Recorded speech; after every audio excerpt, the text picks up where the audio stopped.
اعوذ باللہ السمیع العلی العظیم من الشیطان اللعین الرجیم بسم اللہ الرحمن الرحیم الحمد للہ رب العالمین الصلاۃ والسلام علی سیدنا و نبینا و شفیعنا و طبیب قلوبنا و مولانا و مقتدانا بالقاسم محمد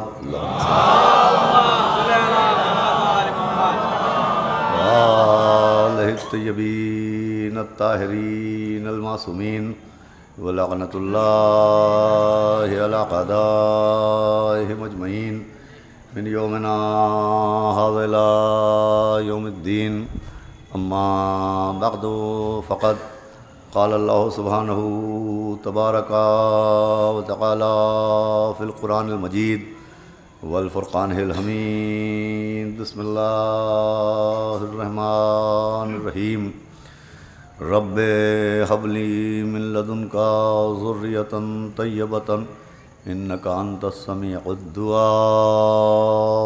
ایک صلوات پڑھیں محمد۔ حضرات عزاداران جناب ام المنین سلام اللہ علیہا اور پرساداران حضرت ابو الفضل عباس، آپ کے سامنے آج کا روز 13 جمادی الثانیہ چونکہ روز شہادت مادر حضرت ابو الفضل عباس علیہ الصلاۃ والسلام ہے، لہذا اسی مناسبت سے آپ کے سامنے گفتگو کرنے کے لیے میں نے مناسب جانا کہ قرآن مجید کی ایک ایسی آیت کو تلاوت کیا جائے جس میں خدا بند عالم کے ایک معصوم نبی جن کا نام حضرت زکریا ہے، وہ طلب اولاد کے لیے اپنے دست دعا کو بارگاہ خدا میں بلند کرتے ہیں اور دعا فرماتے ہیں کہ پالنے والے مجھے بھی ایک پاک و پاکیزہ بیٹا عطا فرما، تو یقیناً دعاؤں کا سننے والا ہے۔ دیکھیں یوں نہ جانے کتنی دعائیں لبھائے پیغمبران پہ آئیں، نہ جانے کتنی مناجاتیں قلوب انبیاء کے اندر موجود رہیں، لیکن قرآن نے ہر دعا کا ذکر نہیں کیا، قرآن نے ہر مناجات کا تذکرہ نہیں کیا۔ کچھ خاص دعائیں ہیں جن کا ذکر دامن قرآن میں موجود ہے، اور انہی دعاؤں میں یہ ایک دعائے اولاد ہے۔ جناب زکریا پیغمبر نے اللہ کی بارگاہ میں دعا کی اور ایک بیٹا مانگا۔ دیکھیے جناب زکریا کا بیٹا مانگنا اور اس بیٹا مانگنے کا ذکر قرآن میں ہونا اس بات کی دلیل ہے کہ جب کوئی معصوم اللہ کی بارگاہ میں بیٹے کی تمنا کرتا ہے تو یہ عام بات نہیں ہوتی، بہت خاص بات ہوتی ہے، یہ معمولی بات نہیں ہوتی، یہ غیر معمولی بات ہوتی ہے۔ اسی لیے قرآن نے جناب زکریا کی دعا کو دامن قرآن میں محفوظ کیا۔ یوں اولاد کی تمنا ہر دل میں ہوتی ہے، بیٹے کی آرزو ہر باپ کو ہوتی ہے، لیکن جب ہم آپ بیٹے کی طلب رکھتے ہیں اور ہم آپ بیٹے کی دعا کرتے ہیں تو ہمارا بیٹا مانگنے کا مقصد یہ ہوتا ہے کہ ہماری نسل کا سلسلہ جاری و ساری ہو جائے، ہمارے آنگن میں ایک نسل کا چراغ روشن ہو جائے، ہمیں بڑھاپے کے لیے ایک سہارا مل جائے، ہمیں پیری کے لیے ایک عصا مل جائے۔ جب ہم بیٹا مانگتے ہیں تو ہم اس لیے بیٹا مانگتے ہیں کہ بڑھاپے کا سہارا مل جائے، لیکن وہ جو خود قوم کا سہارا ہو اسے سہارے کی کیا ضرورت ہے؟ وہاں جب اولاد کی تمنا ہوتی ہے تو وہاں مقصد کچھ اور ہوا کرتا ہے۔ چنانچہ جناب زکریا نے دعا مانگی، اللہ سے بیٹا مانگا۔ حالانکہ پڑھے لکھے لوگ بیٹھے ہیں، ایسا نہیں ہے کہ جناب زکریا پیغمبر کی گود میں کبھی کوئی بچہ آیا نہ ہو، کبھی انہوں نے اپنی گود کے جھولے میں کسی بچے کو کھلایا نہ ہو۔ جناب زکریا وہ اللہ کے معصوم نبی ہیں کہ جنہیں اللہ نے جناب مریم جیسی بیوی کی کفالت دی۔ کفالت مریم کا ذمہ جناب زکریا کے حصے میں آیا۔ جناب عیسیٰ جیسا بیٹا جناب زکریا کی گود میں آیا۔ جناب مریم کی ماں کو اللہ نے بشارت دی، ان کے باپ کو اللہ نے بشارت دی کہ اللہ آپ کو ایک بیٹا دے گا جسے نبی بنائے گا، مگر بیٹے کی جگہ جناب مریم جیسی بیٹی عطا کی گئی۔ یہ بھی ایک عجب معاملہ ہے کہ جناب عمران سے یعنی جناب مریم کے والد سے اللہ نے وعدہ بیٹے کا کیا تھا، مگر عطا کی گئی بیٹی۔ جب انہوں نے کہا کہ پالنے والے تو نے وعدہ بیٹے کا کیا تھا، یہ تو بیٹی عطا ہو گئی، کیا وعدہ بھول گیا؟ آواز آئی جو بھول جائے وہ معبود نہ رہ جائے۔ ہم تمہیں بیٹا دیں گے، مگر بیٹا بیٹے کے ذریعے نہیں دیں گے، بیٹا بیٹی کے ذریعے دیں گے، بیٹا بیٹے کی شکل میں نہیں دیں گے، بیٹا بیٹی کے ذریعے دیں گے۔ دیکھیے قرآن کا قانون یہ ہے کہ قرآن ماضی سناتا ہے، مستقبل سمجھاتا ہے۔ ایک وعدہ جناب عمران سے کیا کہ ہم تمہیں بیٹا دیں گے، ایک وعدہ پیغمبر اسلام سے کیا، انا اعطینا کل کوثر، ہم آپ کو نسل کثیر عطا کریں گے۔ جہاں بیٹے کا وعدہ وہاں بھی بیٹی ہوئی، جہاں نسل کثیر کا وعدہ وہاں بھی بیٹی ہوئی۔ عمران کے گھر میں مریم نظر آئیں، خانہ رسول میں حضرت بطول نظر آئیں، ادھر جناب مریم کو اللہ نے جناب عمران کے گھر میں بھیجا، جناب زہرا کو اللہ نے رسول خدا کے گھر میں بھیجا۔ اب ادھر مریم وہ ہیں کہ جن کے باپ سے بیٹے کا وعدہ کیا گیا تھا مگر بیٹی ہوئی۔ اب جب اس بیٹی کے یہاں بیٹا ہوا یعنی مریم کے یہاں عیسیٰ ہوئے تو رشتہ یہ بنا کہ رشتے میں جناب عمران نانا ہوئے اور عیسیٰ عمران کے نواسے ہوئے، مگر پورے قرآن میں نہ عمران کو عیسیٰ کا نانا کہا گیا نہ عیسیٰ کو عمران کا نواسا کہا گیا۔ جہاں بات آئی وہاں آل عمران، اولاد عمران، نواسا تھا مگر بیٹا کہا، نواسا تھا مگر بیٹا کہا، ماضی سنایا مستقبل سمجھایا کہ جب عمران کے نواسے آل عمران ہیں تو محمد کے نواسے آل محمد ہیں۔ صلوات بھیجے محمد و آل محمد۔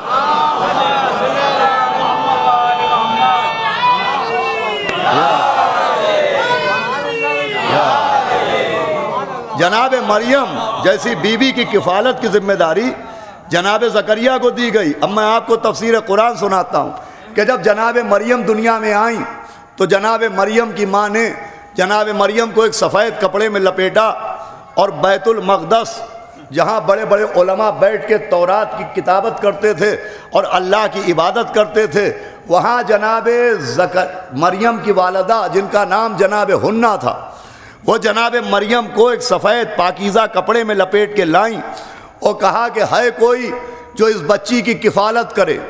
میں نے منت مانی تھی کہ میں اسے بیت المقدس میں وقف کر دوں گی، میں نے منت مانی تھی، میں نے منت مانی تھی، میں نے نذر مانی تھی۔ یہ قرآن ہے، بیان نہیں ہے، یہ آیت ہے، روایت نہیں ہے۔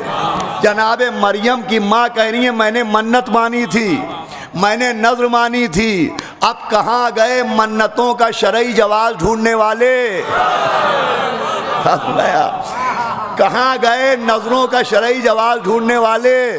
کہاں گئے ہرے دسترخوان کا ثبوت مانگنے والے؟ کہاں گئے 22 کے کنڈوں کی دلیلیں مانگنے والے کہ صاحب یہ نظریں کہاں سے لائے، یہ منت کہاں سے لائے؟ ارے قرآن کی الماری کھولی تھی، سب کچھ اسی میں رکھا ہوا تھا۔ صلوات بھیجے محمد۔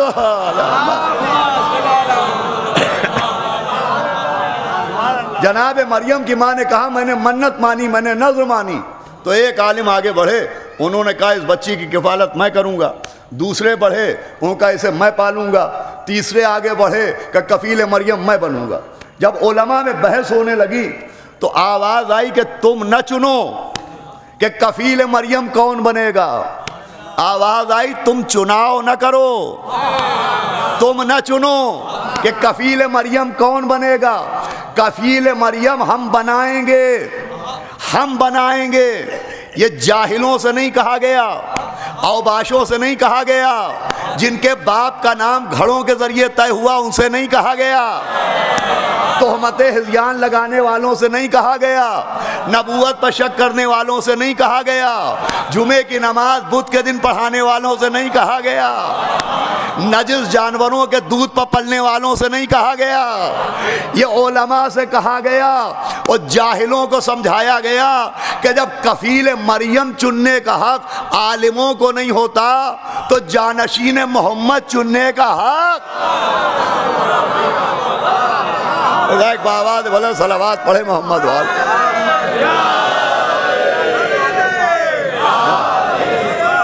اللہم صل علی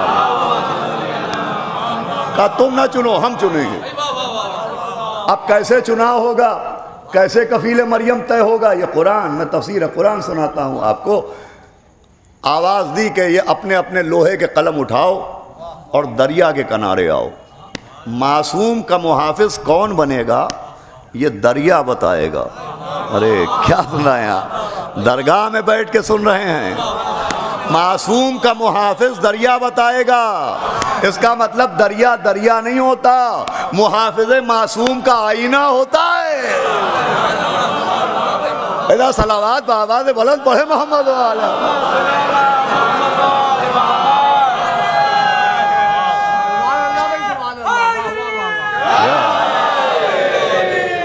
کہا آؤ یہ لوہے کے قلم اٹھاؤ دریا کے کنارے آؤ۔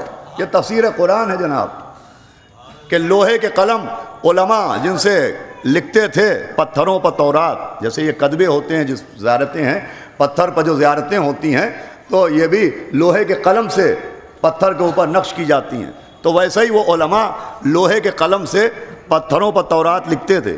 تو کہا گیا اپنے لوہے کے قلم اٹھاؤ اور دریا کے کنارے آؤ، اور پھر حکم ہوا اپنے اپنے لوہے کے قلم دریا میں ڈالو۔ جس کا لوہے کا قلم دریا میں ڈوب جائے گا وہ خارج از فہرست کفالت مریم ہو جائے گا، اور جس کا لوہے کا قلم پانی پر تیرتا رہے گا وہ کفیل مریم بنایا جائے گا۔ اب سارے علماء نے اپنے اپنے لوہے کے قلم دریا میں ڈالے، سب کے لوہے کے قلم ڈوب گئے۔ جناب زکریا کا لوہے کا قلم سینہ آپ پر ٹکا رہا۔ کیا سن رہے ہیں آپ؟ جناب زکریا کا لوہے کا قلم سطح آپ پر رکا رہا۔ پھر وہی جملہ عرض کرتا ہوں کہ قرآن ماضی سناتا ہے، مستقبل سمجھاتا ہے۔ سمجھایا گیا اگر لوہے کا قلم سینہ آپ پر ٹک جائے تو یہ حیرت کی بات نہیں ہے، یہ قدرت کی بات ہے۔ اب اگر کبھی ساقی کوثر کا پوتا پردہ غیبت سے نکل کے آئے اور دریا پر مصلی بچھائے،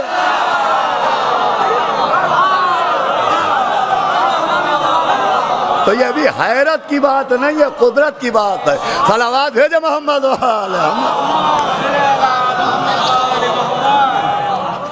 جناب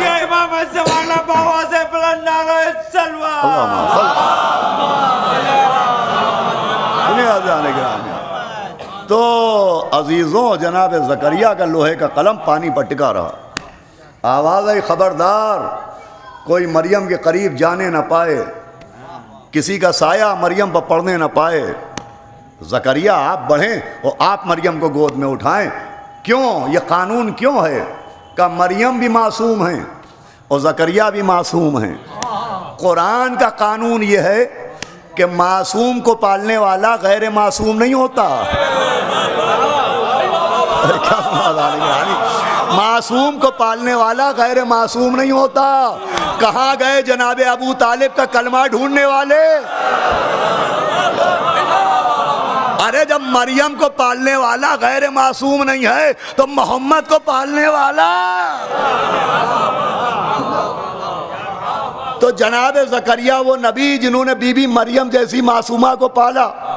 پھر مریم کیا عیسیٰ ہوئے تو عیسیٰ کو گود میں کھلایا۔ اب ہم موضوع پہ آ گیا، وہ زکریا جو مریم جیسی بی بی کو گود میں کھلا چکے، وہ زکریا جو عیسیٰ جیسے نبی کے لیے اپنی گود کو گہوارہ بنا چکے، جو دو دو بچوں کو پال چکے، وہ کہہ رہے ہیں اللہ ایک بیٹا دے دے۔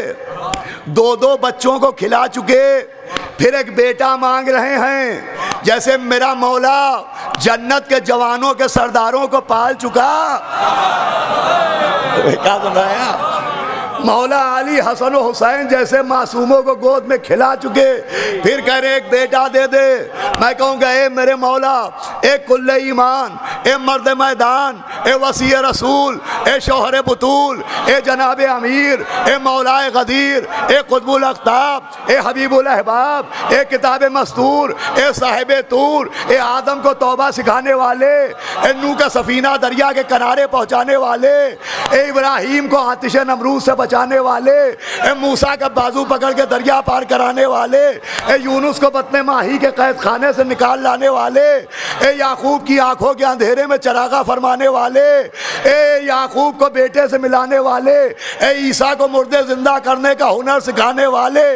ارے حسن و حسین کے بعد، حسنین کے بعد، امامین کے بعد، سبتین کے بعد، سیدین کے بعد، عینین کے بعد، نورین کے بعد، ارے کیا ہونا یار، حاضری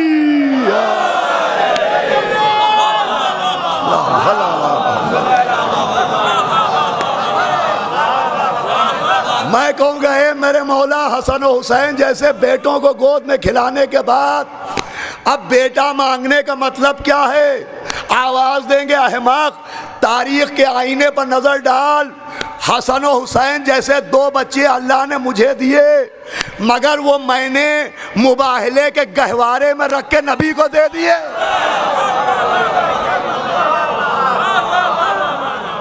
صلوات پڑھ دے محمد وعلی محمد۔ آئیے بھائی ضرور نہیں آئے، ادھر نکال آئیے، آ جائیں، ادھر جگہ ہے، آؤ ذرے آؤ۔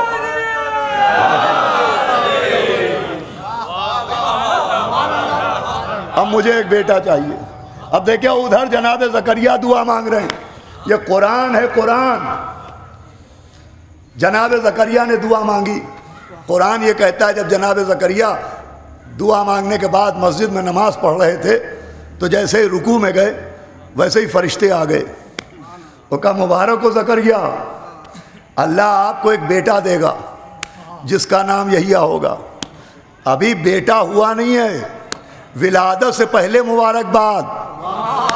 ارے ہم تو ولادت کے بعد جشن مناتے ہیں، وہاں ولادت سے پہلے ہی ایسا بیٹا جس کے لیے تمنا کی گئی، کہ مبارک ہو اللہ آپ کو ایک بیٹا دے گا، اس کا نام یحییٰ ہوگا۔ اس کا کام ہوگا کہ عیسیٰ کی تصدیق کرے۔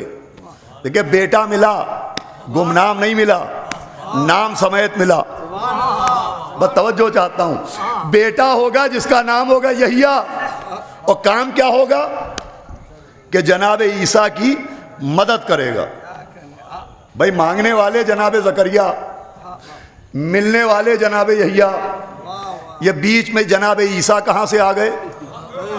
کیا سنایا؟ یہ جناب عیسیٰ کا ذکر کہاں سے آ گیا؟ مانگنے والے جناب زکریا، جو بیٹا ملے گا اس کا نام یحییٰ، یا عیسیٰ کہاں سے آ گئے؟ تو دیکھیں اگر جناب یحییٰ اور جناب عیسیٰ کا رشتہ سمجھ لیا جائے تو یہ نقطہ سمجھ میں آ جائے۔ عیسیٰ اور یحییٰ کا رشتہ یہ ہے کہ دو سگی بہنیں تھیں، ایک کا نام تھا جناب مریم جو عیسیٰ کی ماں بنی، دوسری حضرت زکریا کی بیوی تھی جو یحییٰ کی ماں بنی۔ دو سگی بہنیں مائیں بنی، ایک کے بیٹے کا نام یحییٰ، ایک کے بیٹے کا نام عیسیٰ۔ تو مائیں تو آپس میں بہن تھیں، ان بہنوں کے بیٹوں کا رشتہ کیا بنا؟ بھائی توجہ فرمائیں آپ، بھائی جناب عیسیٰ اور جناب یحییٰ کی مائیں سگی بہن تھی، اب عیسیٰ اور یحییٰ کا رشتہ کیا بنا؟ تو دونوں بھائی ہیں نا رشتے میں، عیسیٰ یحییٰ کے بھائی، یحییٰ عیسیٰ کے بھائی، دونوں کا رشتہ بھائی بھائی کا ہے۔ اب سمجھیے مانگا زکریا نے، ملے یحییٰ، مگر اس اعلان کے ساتھ کہ یہ عیسیٰ کی مدد کریں گے۔ اس کا مطلب جب کوئی معصوم کسی بیٹے کی تمنا کرتا ہے تو وہ بیٹا باپ کے لیے نہیں ملتا، بھائی کی مدد کے لیے۔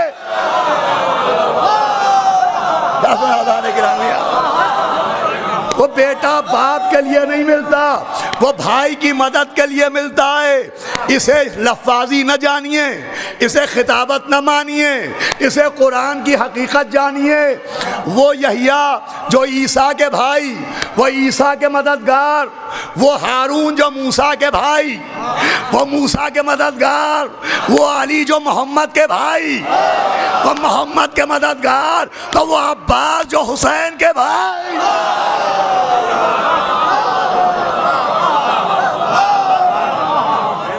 صلوات پڑھے محمد و آل محمد۔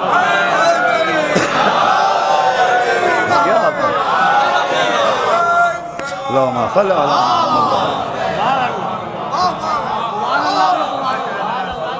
اللہ نے گرامی جناب زکریا نے بیٹا مانگا، وہ جناب یحییٰ کی مدد کے لیے۔ مولا علی نے بیٹا مانگا مولا حسین کی نصرت کے لیے۔ فرق یہ ہے، بہت زیادہ رحمت نہیں ہے، کہ جناب زکریا نے یحییٰ اللہ سے کہا کہ ایک بیٹا دے دے، اور مولا علی نے اپنے بھائی جناب عقیل سے کہا کہ کوئی ایک خاندان بتاؤ، کوئی قبیلہ بتاؤ، کوئی بہادر قبیلے کی بیوی بتاؤ، کوئی بہادر خانوادہ بتاؤ جہاں میں عقد کروں اور ایک بیٹا پیدا ہو جو کربلا میں میرے حسین کی نصرت کرے۔ مولا علی پوچھ رہے ہیں عقیل تم بتاؤ، میں کہہ رہا ہوں یا علی آپ پوچھنا، صبح و شام آپ کہتے ہیں جو پوچھنا ہے مجھ سے پوچھو۔ ارے کیا آپ کو نہیں معلوم کہ جناب عباس کی نانیال کہاں؟ کیا آپ کو نہیں معلوم کہ ان کے نانا کون؟ کیا آپ کو نہیں معلوم ان کی نانی کون؟ کیا آپ کو نہیں معلوم کہ وہ قمر بنی ہاشم کا چاند جس آسمان میں چمکے گا وہ آسمان کہاں ہے؟ بجائے ایک صلوات پڑھے محمد و آل محمد پر۔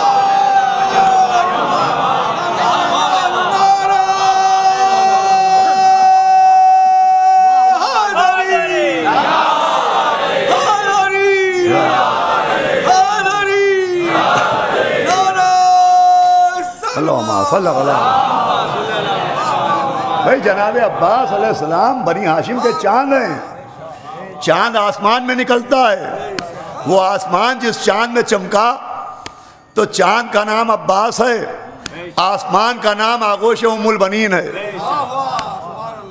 یا علی آپ کو نہیں معلوم؟ ارے آپ صبح و شام کہتے ہیں جو پوچھنا ہے مجھ سے پوچھو۔ ارے جس کی ذوالفقار شجرے دیکھ لیتی ہو، یا علی آپ کو نہیں معلوم؟ آواز دیں گے قرآن پڑھو۔ دیکھو جناب موسیٰ ہاتھ میں عصا لیے ہوئے ہیں اور اللہ پوچھ رہا ہے کہ موسیٰ تمہارے ہاتھ میں کیا ہے؟ توجہ ہے آپ کی؟ کیا معاذ اللہ کو نہیں معلوم؟ علام الغیوب کو نہیں معلوم کہ جناب موسیٰ کے ہاتھ میں کیا ہے؟ بھئی ہاتھ میں عصا ہے اور اللہ پوچھ رہا ہے موسیٰ یہ آپ کے ہاتھ میں کیا ہے؟ کیا اللہ کو نہیں معلوم؟ آواز آئے گی احمق ہمارا سوال نہ پڑھو، موسیٰ کا جواب سنو۔ ہم نے پوچھا آپ کے ہاتھ میں کیا ہے؟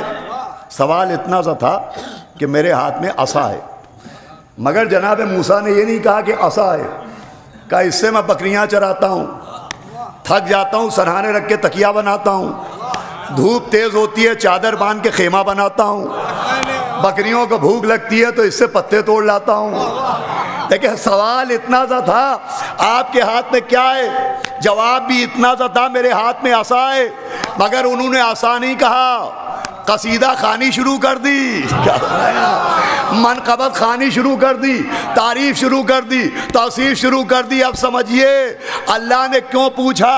بھئی اللہ جانتا تھا، مگر اگر موسیٰ سے نہ پوچھتا تو کردار موسیٰ سامنے آتا، اہمیت عصا سامنے نہ آتی۔ ویسے ہی اگر مولا علی جناب عقیل سے نہ پوچھتے تو کردار عباس سامنے آتا، عظمت ام البنین۔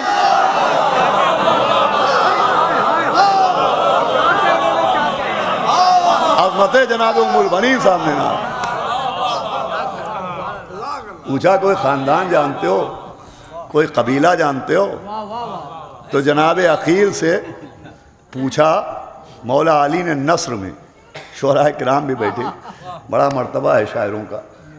جناب عقیل سے مولا علی نے پوچھا تھا نثر میں، مگر انہوں نے جواب دیا نظم میں۔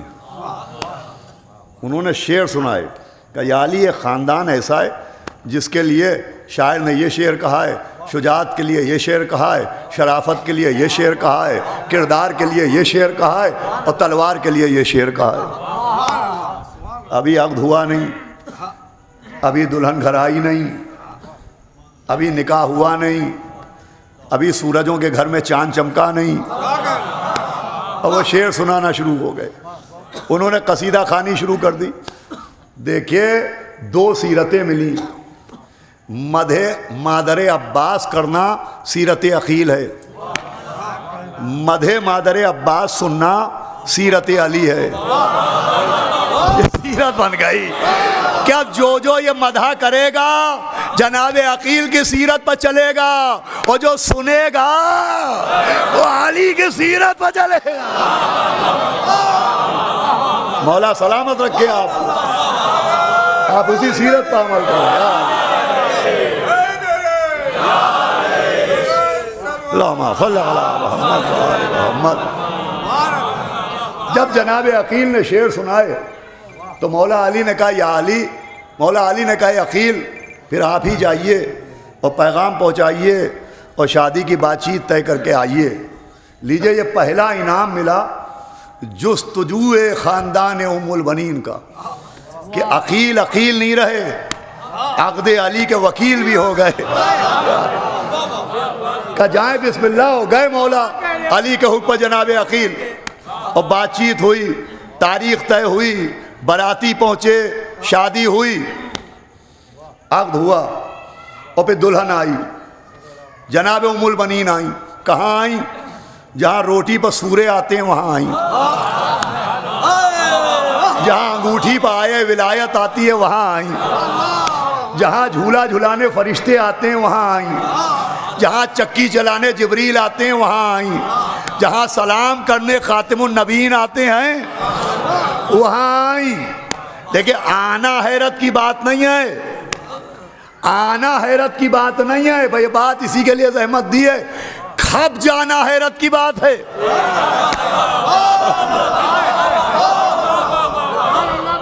ماحول عصمت میں ڈھل جانا، عصمت کے ماحول میں مکس اپ ہو جانا، یہ بات قابل توجہ ہے۔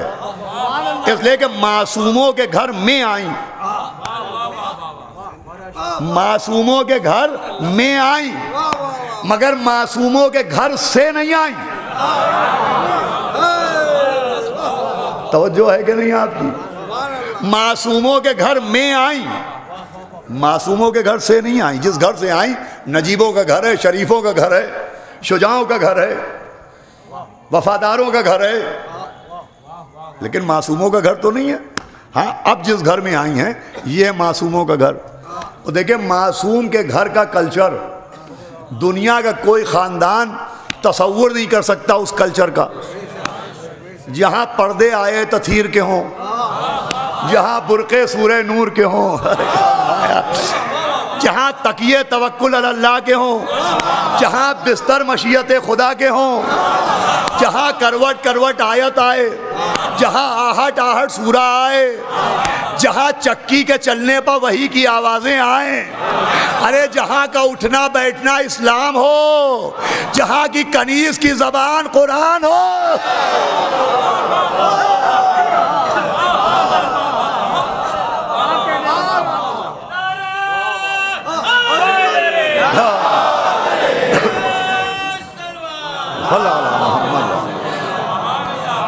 آپ سوچیں ایسا کلچر تصور نہیں ہو سکتا۔ اس کلچر میں مکس اپ ہو گئی، اس کلچر میں مکس اپ ہو گئی، اس کلچر میں مکس اپ ہو گئی۔ ارے ماں ہے نا جناب عباس کی، چاند کبھی سورج کے سامنے چمکتا نہیں ہے۔ ارے کیا بنائیں، یہ واحد چاند ہے جو امامت کے سورجوں کے سامنے چمکا۔ جہاں معصومہ رہتی ہوں وہاں کوئی اور آئے اور قابل ذکر رہ جائے۔ اللہ اکبر۔ دیکھیں یہ بڑے کلچر کا فرق بڑا فساد پیدا کرتا ہے. اللہ نہ کرے گھروں میں جھگڑے ہوں، لیکن جو میاں بیوی کے جھگڑے ہوتے ہیں تو ایک کلچر کے فرق کی وجہ سے ہوتے ہیں. اسی لیے کوشش یہ ہوتی ہے صاحب ایسے گھر کی لڑکی لاؤ کہ اس کا کلچر اور ہمارے گھر کا کلچر ایک ہو، رہن سہن ایک ہو، زبان و بیان ایک ہو، رسم و رواج ایک ہوں، عقیدے و اعمال ایک ہوں. اس لیے کہ اگر الگ کے کلچر کی لڑکی آ گئی تو آنے کو آ جائے گی، مگر ایک دن کلچر سمیت میدان میں بھی پہنچ جائے گی.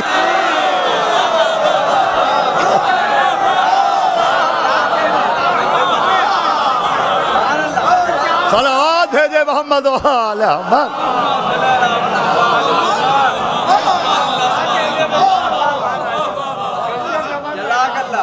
بس عزیزو تمام ہوتی ہے گفتگو، آئیں اور مکس اپ ہوئیں، اور آتے ہی ابھی آپ شعراء سے سن رہے تھے، آتے ہی جناب ام البنین نے مولا علی کے گھر کی چوکھٹ کو بوسہ دیا، اپنے سر کو در علی سے مس کیا،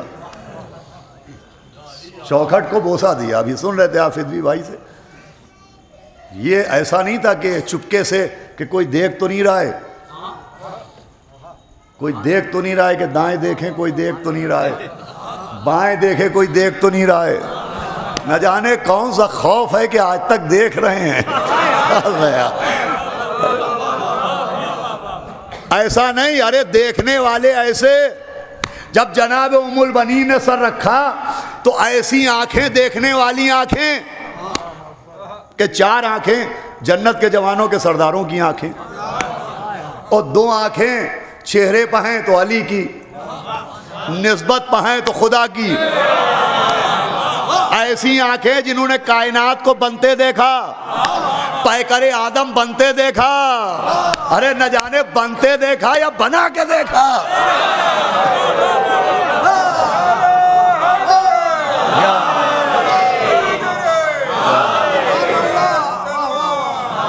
جناب ام البنین نے جب چوکھٹ کو بوسہ دیا، سر کو خم کیا، جبین کو در پر رکھا، مولا علی دیکھ رہے ہیں، مولا حسن دیکھ رہے ہیں، مولا حسین دیکھ رہے ہیں، لیکن نہ جناب امیر نے ٹوکا، نہ مولا حسن نے روکا، نہ مولا حسین نے ٹوکا. کہاں گئے مبلغین شریعت بے عقیدہ؟ کہاں گئے ان روزوں کے اوپر جبین جھکانے کی مخالفت کرنے والے؟ ارے ان درگاہوں پر سر جھکانا خلاف شریعت نہیں ہے، مادر عباس کی اطاعت ہے.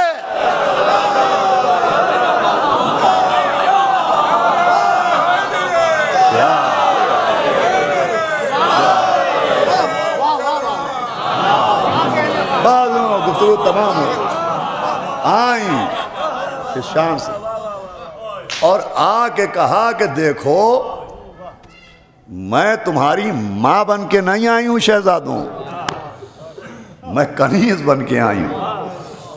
اللہ اکبر.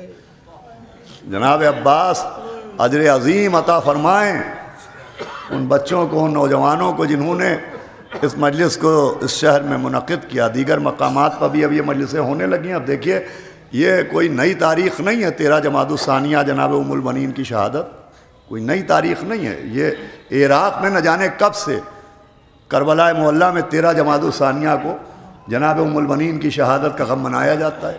اللہ ہم کو آپ کو یہ موقع نصیب فرمائے کہ ہم 13 جمادی الثانیہ کو کربلا معلیٰ میں ہوں. میں جا چکا ہوں، میں نے خود دیکھا، نہ جانے کتنے زائرین ہوں گے کہ 13 جمادی الثانیہ کو بہت بڑے پیمانے کے اوپر کربلا معلیٰ میں جناب ام البنین کا ماتم ہوتا ہے. اور وہ منظر عجب ہوتا ہے جب جناب عباس کے روضے میں ان کی ماں کا ماتم ہو. چنانچہ اسی مناسبت سے ہمارے سیمو میاں، ان کے گھر والے اور تمام مومنین جو شریک ہیں، سب کے نام تو نہیں لیے جا سکتے، جناب عباس اجر عظیم عطا فرمائے. اس بی بی کا ماتم ہے جو بیت الحزن میں اپنے بیٹوں کی قبریں بناتی تھی، اور قبریں بنا کے اپنے بیٹوں کی قبروں کے نشانوں کو دیکھتی تھی اور کہتی تھی میں تم پہ روؤں. پھر کہتی نہیں تمہیں نہیں روؤں گی، میں اسے روؤں گی جسے رونے والی ماں دنیا میں موجود. کائنات نے ایسی بی بی نہیں دیکھی جناب ام البنین جیسی بی بی. ایسی شہزادی جناب حاجرہ بڑی محترم ہیں، بہت صاحب احترام ہے جناب حاجرہ، ایسی محترم ہیں کہ بیٹے کو پیاس لگی اور 2 پہاڑیوں کے بیچ میں دوڑیں تو وہ دوڑنا رکن حج ہو گیا۔ بیٹے کی محبت میں 2 پہاڑیوں کے بیچ میں 7 چکر لگائے تو 7 چکر لگانا صحیح کہلاتا ہے، وہ رکن حج ہو گیا۔ بہت محترم صحیح، مگر کہاں مادر عباس، کہاں جناب ام البنین؟ جناب ابراہیم اسماعیل کو ذبح کرنے لے گئے، مگر ہاجرہ سے یہ کہہ کے نہیں لے گئے کہ میں تمہارے بیٹے کو ذبح کرنے لیے جا رہا ہوں۔ کون مقابلہ کرے گا اس بی بی کا جس نے عباس کے شانوں کے اوپر ہاتھ رکھا؟ وہ عباس کی کلائی پکڑ کے قبر رسول کے اوپر لے کے آئیں، وہ اپنی چادر قبر رسول پر بچھائی اور کہا عباس یہ قبر رسول ہے؟ کہا جی اماں۔ کہ یہ سامنے کیا ہے؟ کہ آپ کی چادر ہے۔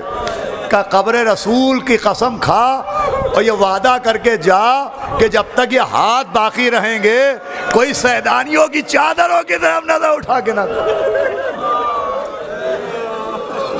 ماشاء اللہ آواز بلند ہیں آپ۔ آج جتنے بھی حاجت مند یہاں ہیں جناب عباس اپنی والدہ کے صدقے میں ان کی حاجتوں کو پورا فرمائیں گے۔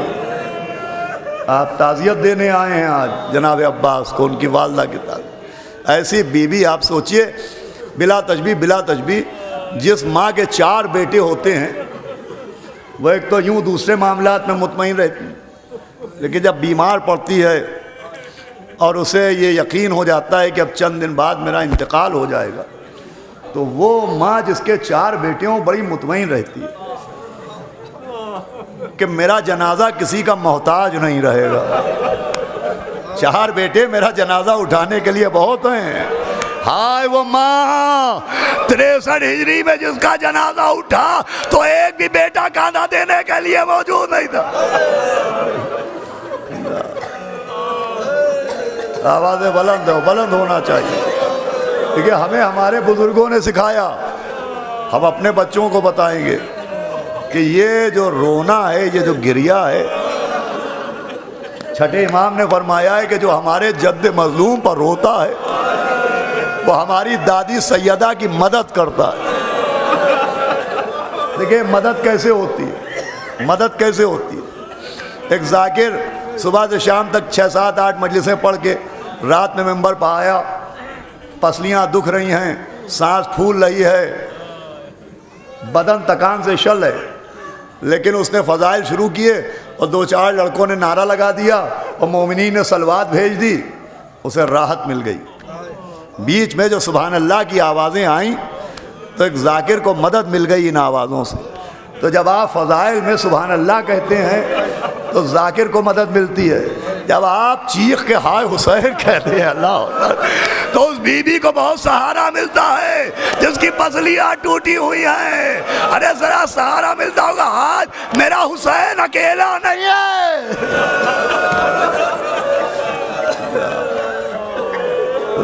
اسی بی بی کا ماتم جس کے 4 کے 4 بیٹے ناصر امام، اور بڑا بیٹا تو وہ کہ قمر بنی ہاشم۔ دیکھیے یہ بات میں خمسے میں، کاظمین میں اور کہاں کہاں پڑھ چکا ہوں، درگاہ میں پہلی بار پڑھوں گا۔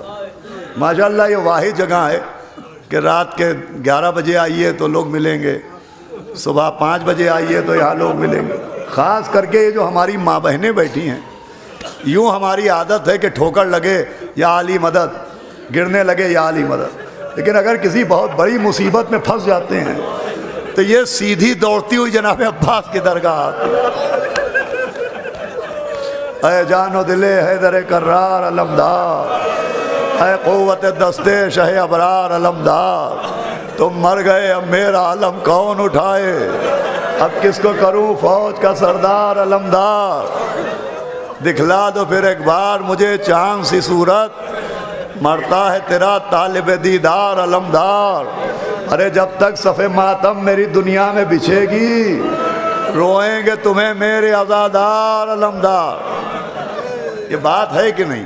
ہماری ماں بہنیں بچپن میں ہم بیمار پڑتے تھے، درگاہ لے چلو، درگاہ لے چلو، روزے سب ہیں، مگر بہت بڑی مصیبت آئے تو بے ساختہ خاص کر کے ہماری مائیں جناب عباس کو پکارتی۔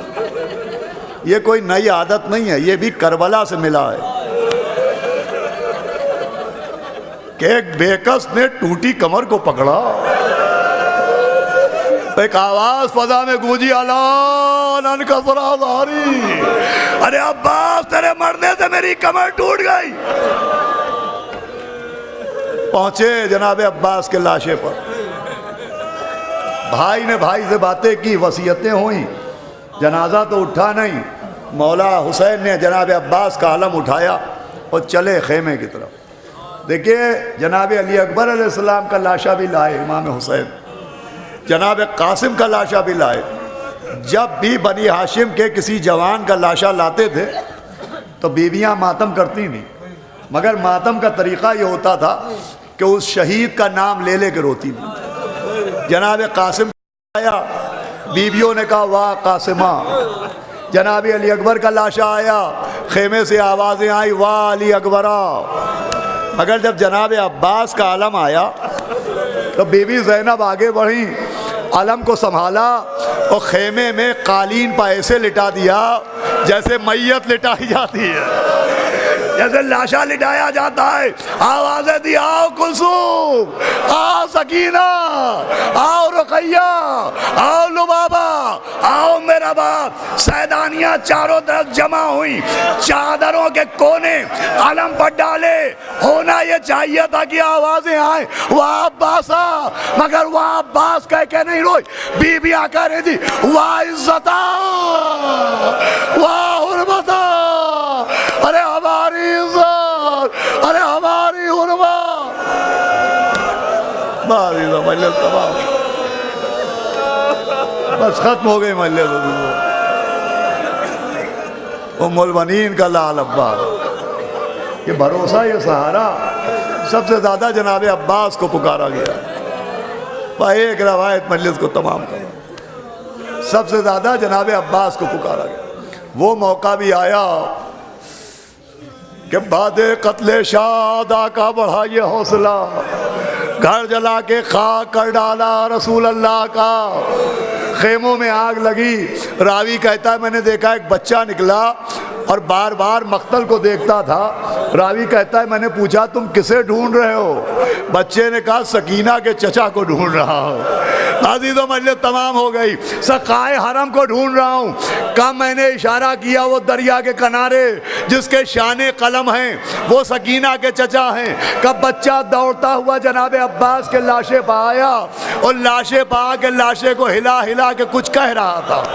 راوی کہتا ہے میں سمجھا پیاسا بچہ پانی مانگ رہا ہوگا، بچہ مدینے جانے کو کہہ رہا ہوگا۔ کہتا ہے لیکن میرا کلیجہ پھٹ گیا، اب جو میں نے کان لگائے تو بچہ عباس کے لاشے کو ہلاتا تھا، کہتا تھا عباس اٹھو زینب کی چادر چھن رہی ہے، عباس سکینہ کے تماچے لگ رہے ہیں، عباس سیدانیہ بے مخنو۔